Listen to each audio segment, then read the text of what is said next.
supporting the continuation of fighting, and on the other are giving people refuge from it.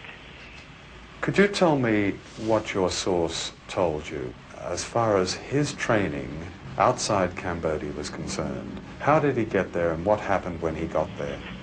His training was in Malaysia, and there was 1/3 of the group from the Sihanouk section, 1/3 from the Khmer Rouge, and 1/3 from the KPNLE.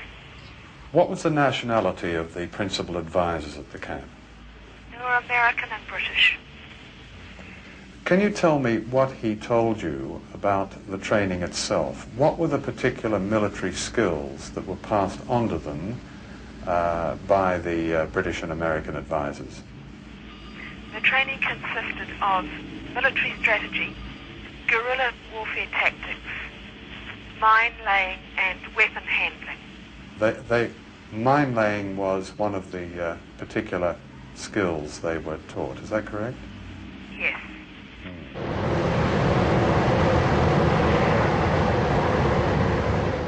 Britain's involvement was vividly demonstrated in September last year during the Vietnamese withdrawal from Cambodia. In Phnom Penh were MPs Anne Cleward and Jim Lester as parliamentary observers. But there were two other mysterious British representatives. I was introduced to them and I had some conversation with one of them initially and then the second one. And I asked them what they were doing there. So I was rather curious because clearly they weren't official delegates from the United Kingdom. And they told me that they were there on holiday. But on the official list of observers, they are named as Anthony Norman and Christopher Mackenzie, representing Great Britain from the Ministry of Defence. Now, when you got back to London, did you make inquiries about these two men? Yes, because obviously I was very curious about them. So I went to the House of Commons Library and asked them to ring the Royal United Services Institute, which was apparently where these men worked, and is based in Whitehall, and make inquiries, first of all, to establish that they did work there, and secondly, to ask what their jobs were. And back came the answer, who wants to know? And then the House of Commons Library told me when they told people at the other end who wanted to know, the response was, the information is classified. This is Mackenzie, whom we know to have been a member of Britain's highly secretive SAS. At the time of his visit to Cambodia, Mackenzie was a member of the SAS R Squadron, which officially doesn't exist, and therefore its activities can be officially denied. This is the other mysterious Briton, Captain Anthony de Norman, known by his friends as the Monster. De Norman has a long history in the SAS. At the end of last year, covering as a freelance photographer, de Norman returned to the Thai-Cambodian border. Members of our squadron often pass themselves off as photographers or tourists. Time after time we've been told in the House of Commons that there is no military involvement inside Cambodia. Minister after minister has stood at the box and repeatedly given us those assurances. Indeed, Mr. Waldegrave himself, not long ago, repeated this assurance. Concerned people in Britain have received a copy of a parliamentary statement by the Foreign Secretary Douglas Hurd. It read, "We have never given and will never give support of any kind to the Khmer Rouge." This was echoed in a letter from the Prime Minister to the Leader of the Opposition, but these statements were false. Foreign Office Minister Timothy Sainsbury later wrote that Britain does not give military aid in any form to the Cambodian factions, but this too is false. The SAS has given secret training to the Cambodian guerrillas for 5 years, and as we can now reveal, British support for Pol Pot has never been more crucial. It began around 1985 with at first one training team going out from the SAS regiment in Hereford to the Thai-Cambodian border to begin what became a series of training courses, seminars, for both the Sihanoukists and the Khmer Rouge. So the British knew they were teaching the Khmer Rouge? Yes, quite definitely so. These were active service SAS personnel? Up until October 1989, when the whole question of the SAS role in training the Khmer Rouge became public, and the stink that resulted in the Commons. Yes, these were serving SAS troops. What is the nature of British assistance to the Khmer Rouge now?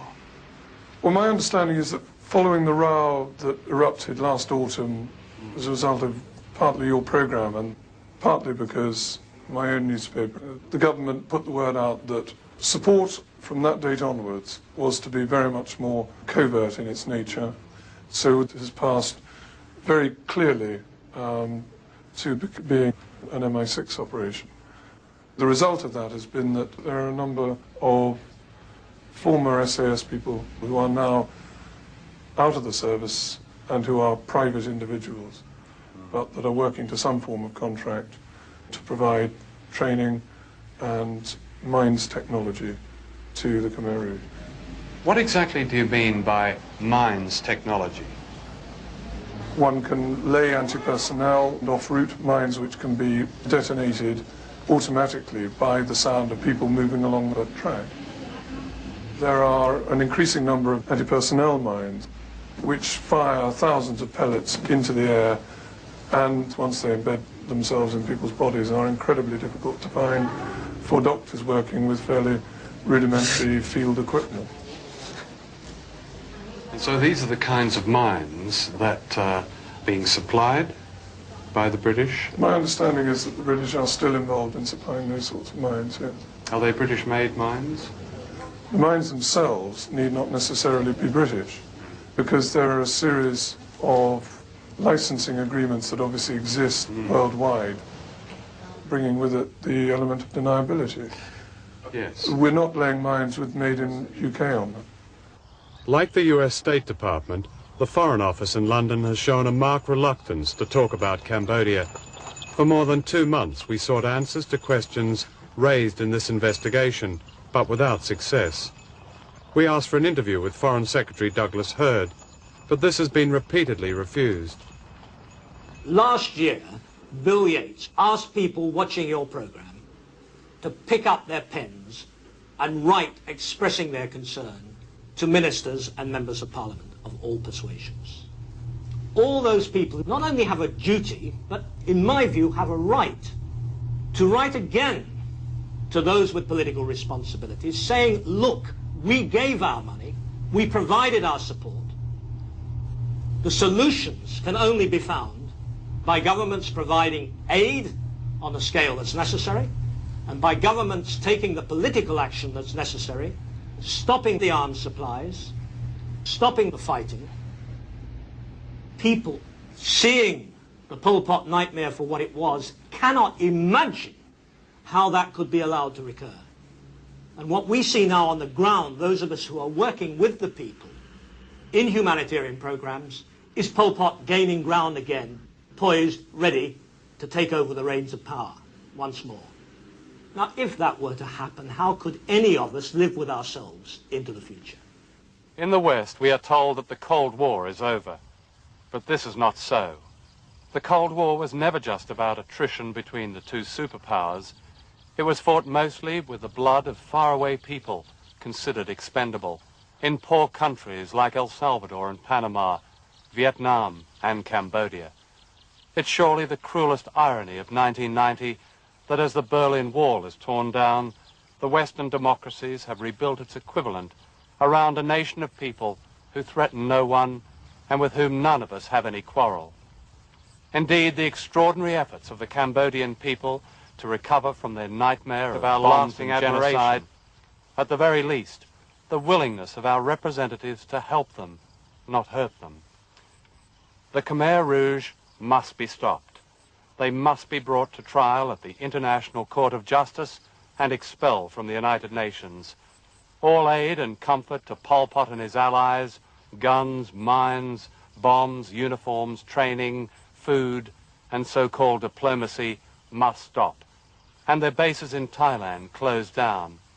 And the wall built around Cambodia must be torn down, and aid to rebuild this country denied no more. Every day these steps are not taken.